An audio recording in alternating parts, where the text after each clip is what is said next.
Bula friends, Assalamu alaikum, peace be upon you.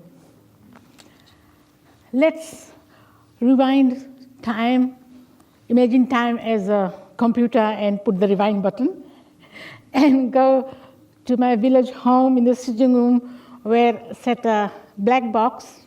I called it a magic box when I was a young kid because I always wondered how come I cannot see any human being and then the sound of music is coming, who is playing, and people talking, where are they?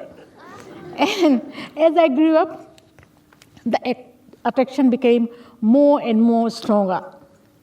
It was like, not black actually, it was a brown box. I think its name was Murphy or Echo, I'm not sure. And it had the pride of place in our sitting room.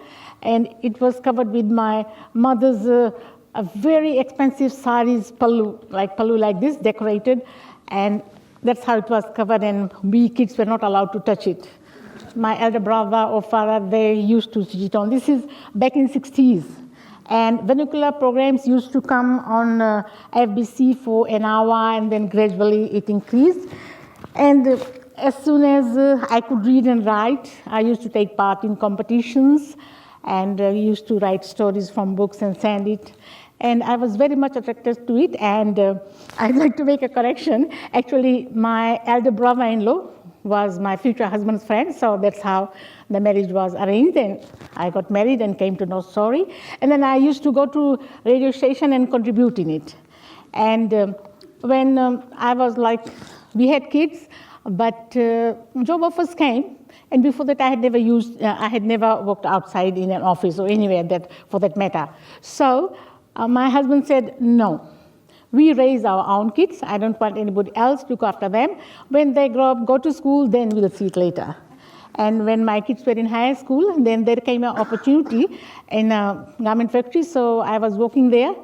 And come 1987, when the coup happened, and a lot of presenters moved to other countries, and there was this vacancy, so I joined radio. And when I was in the garment factory working, sometimes when we had lunch break, some of my friends said we used to talk and discuss about topics, and then they said, I think you should be like in radio. And that also put an idea into my head. So when the vacancy came up, and when we came back home in the evenings and listened to radio, new presenters came after 1987 coup, and they say that in bad situations, sometimes something very good happens to some people. So, like when I listened to them, I said, I think I can join radio. And I told myself, I think I can do it better. So I applied, and then we didn't have a phone at our home. So one of my friends at the factory, she said, I heard your name called out, and you are being invited, you are being called for an interview. So when I went for an interview, I was told that, you'll have to pay your own fare, and you have to come on your own accord to get the training done. And if we think that you are able to be put on air, then we'll start paying you. So when I discussed with my husband, he said, you are a fool. Why want to leave this secure job? I'm in a garment factory serving, and you want to, what if they say no? I said, no, please. It is my dream, and I do want to, really give it a go. So that's how I came into radio. And of course, trials and tribulations. I got big scolding from my bosses and all that. And sometimes I could hear some of, people saying, oh, this is not your cup of tea, come on. Go back to your kitchen and do your cooking and washing. This is not for you.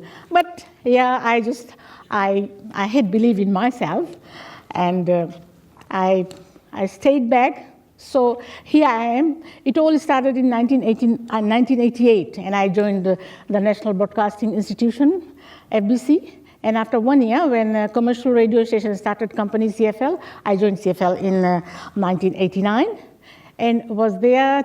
So when I joined, we had this LP records playing, spools. It was very manual.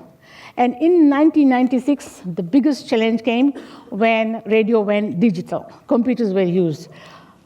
And like I was shaking and sweating, but I managed. And after that, a very, very interesting and a very proud moment came for me in 2000. That was again after the coup.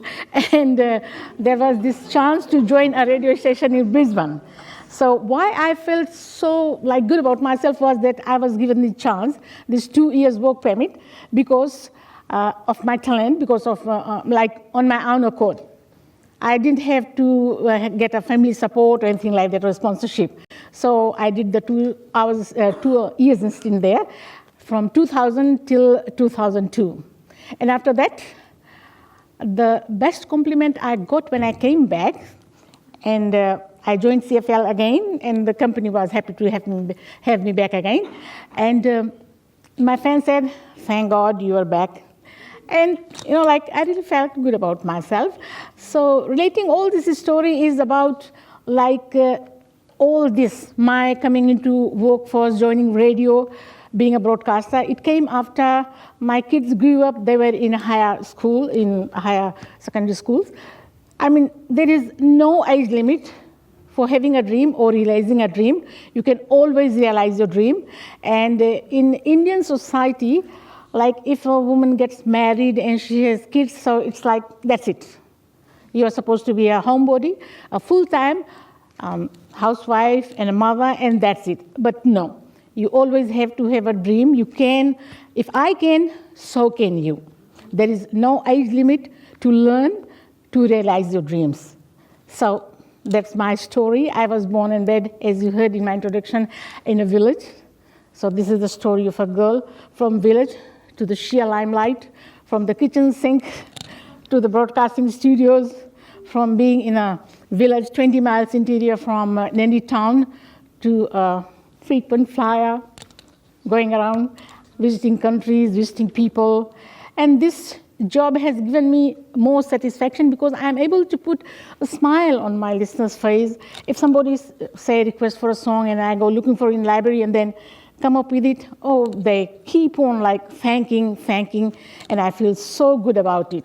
So for all of you, all I would like to say is always have a dream.